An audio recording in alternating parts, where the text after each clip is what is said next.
Hi everyone, I'm Ash Beckham. The one thing I was most excited about for the book launch was the in-person events at bookstores. My favorite part of doing a talk is sitting around afterwards with people in the audience and just chatting.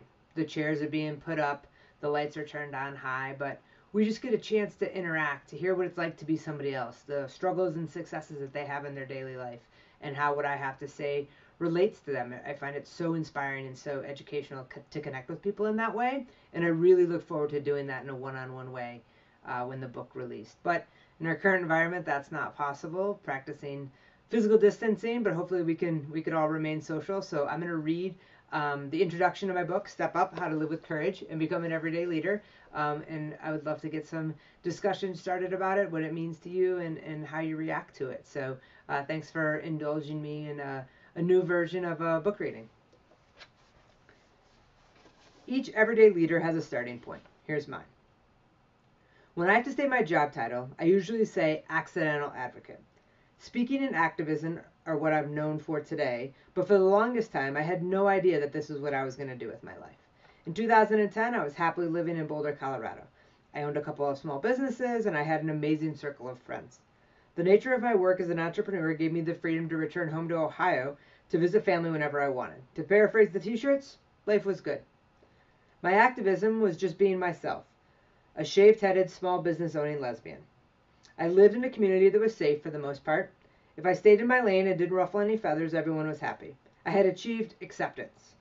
That was the finish line I had been striving to cross. I was there. I had won the race, or at least I had a respectable finish. Then, suddenly, a lot of kids came into my life. I did not have kids of my own yet, but the people I loved all started having babies. My sister and friends who were as close to me as family.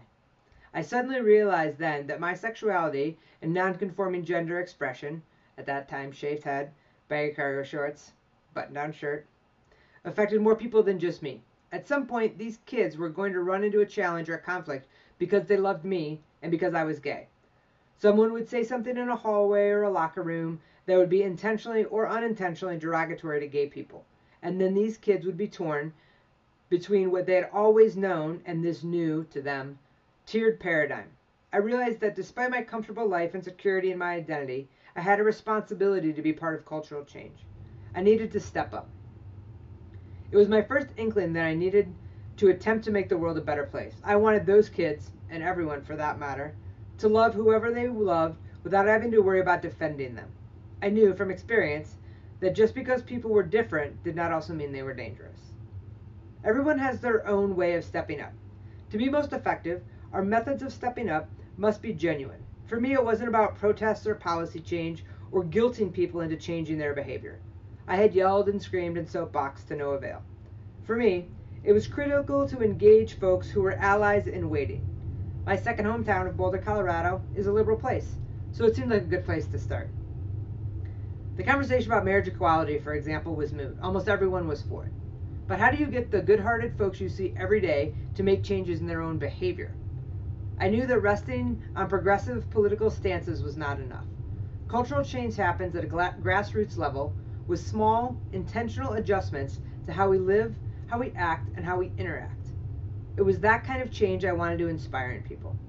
I realized that I needed to lead not with the loudest voice, but with the biggest heart. My journey as an advocate started with a talk I gave at an Ignite Boulder event in February of 2013 called Eliminating Gay as a Pejorative from Our Lexicon. I was simply trying to get people to understand that their words made an impact on others. The talk quickly got traction online and shifted the course of my life permanently. We don't necessarily pick when we become leaders. Sometimes our paths morph into a path of leadership. Since then, I've spoken in classrooms, ballrooms, and boardrooms around the world. My online talks currently have more than 15 million views. I've spoken at LGBTQ community centers with 5 people in the room and at Fortune 100 sales meeting with thousands of people in the room. The message is the same.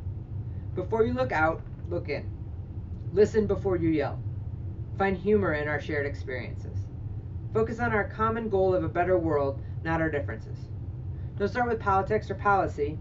Start with human connection. We all have the capacity to be leaders in our own way. We just need to be brave enough to take action, to separate ourselves from the pack, and change our own behavior first. That's the first half of the introduction. I'll drop another video with the rest of it in the next coming days. Thanks. Be well. Stay safe. Take care of yourself and the people you love. Take care of strangers too. Thank you.